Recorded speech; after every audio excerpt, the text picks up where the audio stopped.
Hi everybody, and welcome to Dr. Love at AskDrLove.com. I'm Dr. Jamie Turndorf, and this is column 3 for the week of August 16th. It's in the category of relationships, and it's entitled, Is Something Wrong with Me or My Girlfriend? Dear Dr. Love, I'm not so happy with what's happening between me and my girlfriend, and kind of stuck, and don't know whose fault it is, or is it normal between us? But I guess I'll just lay it out here so you might be able to help me with a suitable solution. Here goes. I've been in love with my girlfriend for a year. We both live and work in Australia. Her family is in the U.S. I care a lot about my girlfriend, and I suppose that's what people do when they are in love. I'm okay when she's not around me. I'm not a sort of needy kind of person, but I do miss her a lot when she travels for a couple of weeks or so away. My girlfriend is older than me, but she's unlike anyone I've met before in the way that she's cute, intelligent, and confident. We met when her boyfriend left her with a broken heart through a friend that I usually go clubbing with named Andy. Andy and I motivated her a lot to move on with her life. It was okay for me at first to see her still keeping her private stuff like picture of her with her boyfriend, his clothing, presents.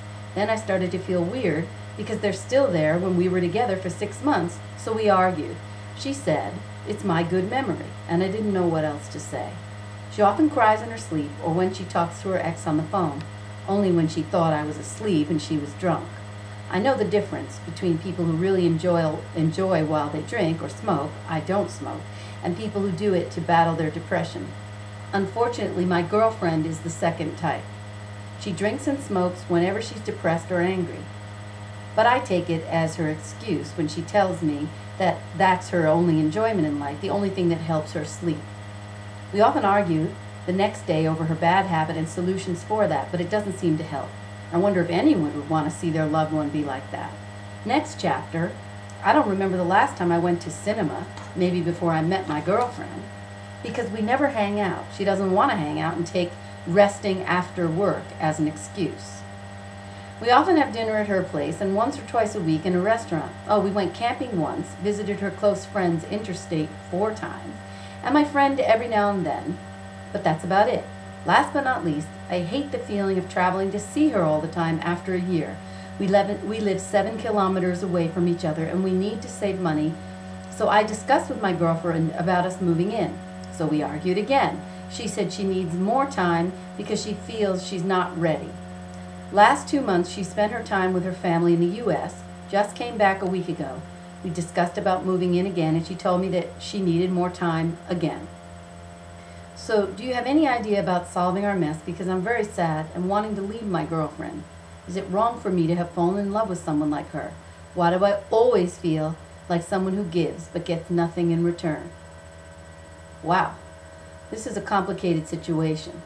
Now, to explain the situation, I have to talk about what I call the repetition compulsion. That's that phenomenon that I describe over and over again in my columns, in which we unconsciously choose a boyfriend, girlfriend, lover, spouse, partner, who emotionally resembles the parent who let us down.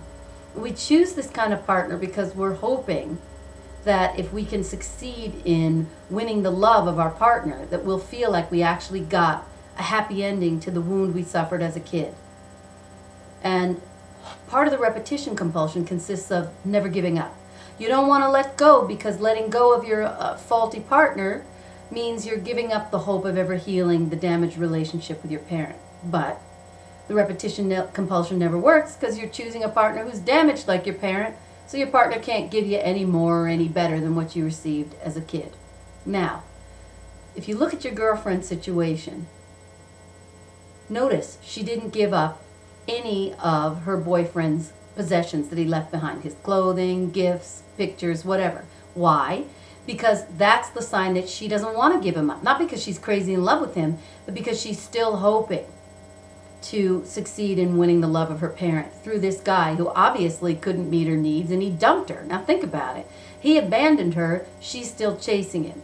What person would want to pursue somebody who dumped her and left her heartbroken? The only reason she'd want to hang on to his stuff and to him is because she's trying to fix a situation with a parent who left her heartbroken, who abandoned her. And you can see that she is heartbroken because after she talks to him, she weeps and she cries.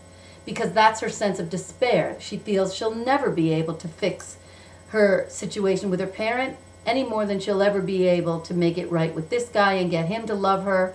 He doesn't love her. He dumped her. Her mother didn't love her. Her father didn't love her. They dumped her. She's wounded. She's living in an abandonment depression, and then she tries to numb her pain by drinking and smoking pot. So that's her story. The only way that she's going to get better is for her to do some therapy. She needs to identify the original wound, heal the pain, and when she does, she's going to stop pining after this guy and stop holding on to this dream of fixing the unavailable parent through him. Now, that's also why she doesn't want to move in with you, because she's still attached to her struggle in childhood and trying to fix it through the fantasy of getting him back and making him love her. You are stuck in your own repetition compulsion. Notice you began your question to me in which you said, did I make a mistake in picking her? Did I do something wrong? Because deep down I think you knew, even when you met her, that you had made a mistake in picking her. You recognized this woman was going to suck you dry, that you were going to have to give more than you get. That's your story. You obviously gave more to a parent, or both parents, than you got back. And that's the same fantasy in the repetition compulsion. If I really give, if I'm really good, if I'm really giving, if I'm really loving, I'll finally win love. But if you pick a partner who can't give any better than your parents could give, all you do is chase your own tail, giving, giving, and giving, and you know deep down you're not going to get back what you deserve. So you yourself have to heal your own wound. Go back and remember who didn't give to you and heal the pain of that. And when you do, you're not going to be so attached to chasing after somebody who isn't there for you, who's still attached to her former boyfriend, who doesn't want to live with you. You heal your wound, and she may not be so appealing to you anymore.